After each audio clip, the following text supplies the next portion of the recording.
So next, the third module is multiple integrals. You know what is a definite integral? A single integral. It is integral from a to b f of x dx. This is called the integral, single integral of the function f of x from x is equal to a to b, because here the variable is x. So x varies from a to b. Okay. So the limit is from x is equal to a to x is equal to b.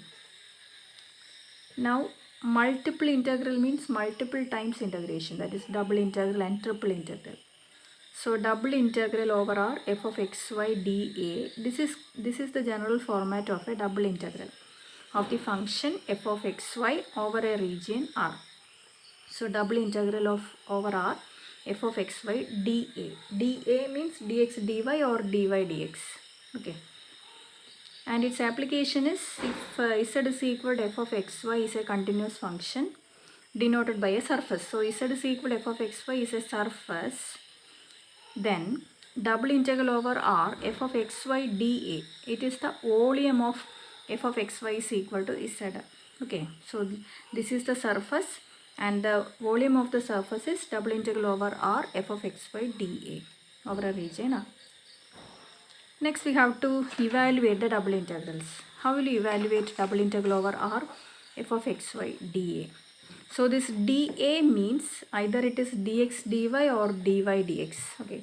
So double integral over R f of xy dx dy or double integral over R f of xy dy dx. That is the meaning of this dA. Next, how will you evaluate this integral? Suppose we have to evaluate this integral from a to b, then c to d f of xy dx dy. dA is dx dy or dy dx.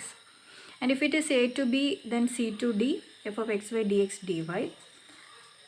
The multiple integral, that is multiple times integration, means we have to integrate one by iteration. That means first we have to evaluate the innermost integral.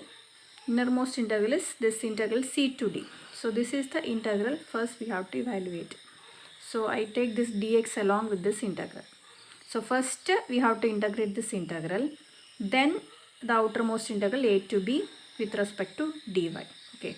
So this is the second step. So to evaluate the multiple integral, the integration is done step by step or iteration method. Okay.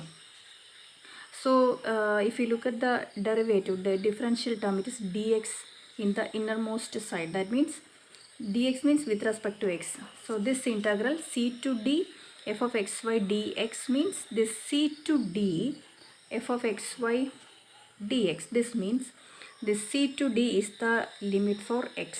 Okay. So the limit for x is from c to d. So this is the limit for x. Then a to b will be with respect to y. If it is x, obviously the outermost integral will be with respect to y. Okay. So first of all we have to evaluate the innermost integral, that is I put it in a square. Okay. So integral from c to d f of xy dx. So how will you integrate this one? F of xy is a function of x and y. There are two variables and we have to integrate with respect to x. With respect to x means we have to treat the other variables other than x. That means here it is 5. So y is kept as a constant. Y is kept as a constant. So if you have to evaluate along a direction, all other variables are kept as constant. That is like partial differentiation. Okay, in partial differentiation we find the derivative with respect to any one of the variable. At that time all other variables are constant. Similarly here also, if you are integrating with respect to x, x is the variable, we have to integrate with respect to x, and y is kept as a constant. Y is treated as a constant. So x, the limit for x is from c to d. So we have to integrate with respect to x and substitute the limit from x is equal to c to d.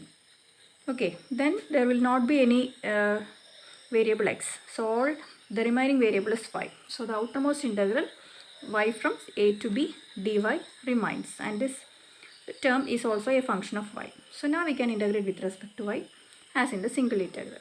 Okay.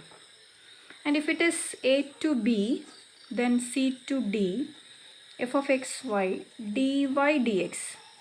What does this mean? integral from a to b c to d f of x y dy. Here also the innermost integral is to be evaluated first. So that is a c to d f of x y dy. So dy means with respect to y. So the limit for y is from c to d. So what is the limit for x? It will be from a to b. Okay, so first of all we have to integrate with respect to y. So how will you integrate with respect to y? This is a function of x and y. So if we are integrating with respect to y, x is kept as a constant. X is treated as constant. Similar rule for constant integration. If the integral of a constant is constant into variable, etc. etc. Okay, so first of all we have to integrate the innermost integral with respect to y and substitute the limit for y from c to d. Then the variable remaining is x. So next we have to integrate with respect to x and the limit for x is from a to b. Okay. So this is the way to evaluate a double integral.